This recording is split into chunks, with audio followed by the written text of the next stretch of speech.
Pemerintah melalui Kementerian Koperasi dan UKM terus mewaspadai serbuan produk impor ilegal yang masuk ke Indonesia yang dikhawatirkan semakin mengancam dan menggerus pasar produk UMKM. Serbuan produk impor ini dipandang mematikan pelaku UMKM.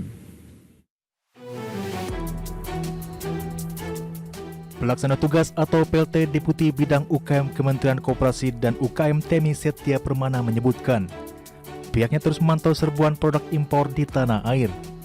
Dari beberapa kajian dan data memperlihatkan serbuan barang impor ilegal terutama dari Cina memberikan dampak serius bagi Indonesia.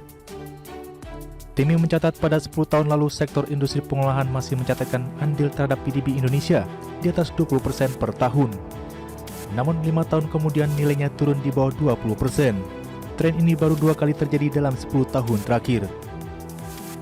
Hal ini diperparah dengan adanya gap antara ekspor Cina ke Indonesia dengan impor Indonesia dari Cina, di mana pada tahun 2022 misalnya, ekspor Cina ke Indonesia mencapai 61 triliun rupiah, sementara impor Indonesia dari Cina sebanyak 31 triliun rupiah.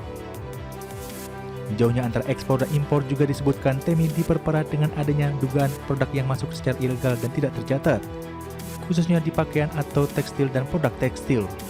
Ada produk yang masuk secara ilegal, tidak tercatat.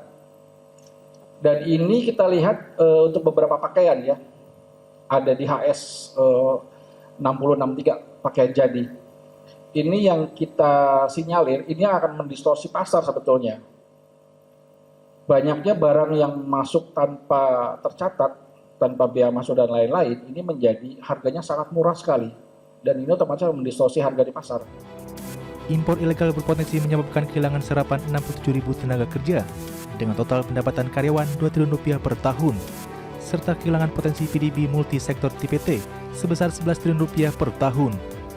Untuk menjaga UMKM agar tetap mampu berusaha, Kemenkop UKM merekomendasikan upaya bersama antara kementerian lembaga dalam menjaga keberlangsungan UMKM dengan kebijakan pengenaan bea masuk.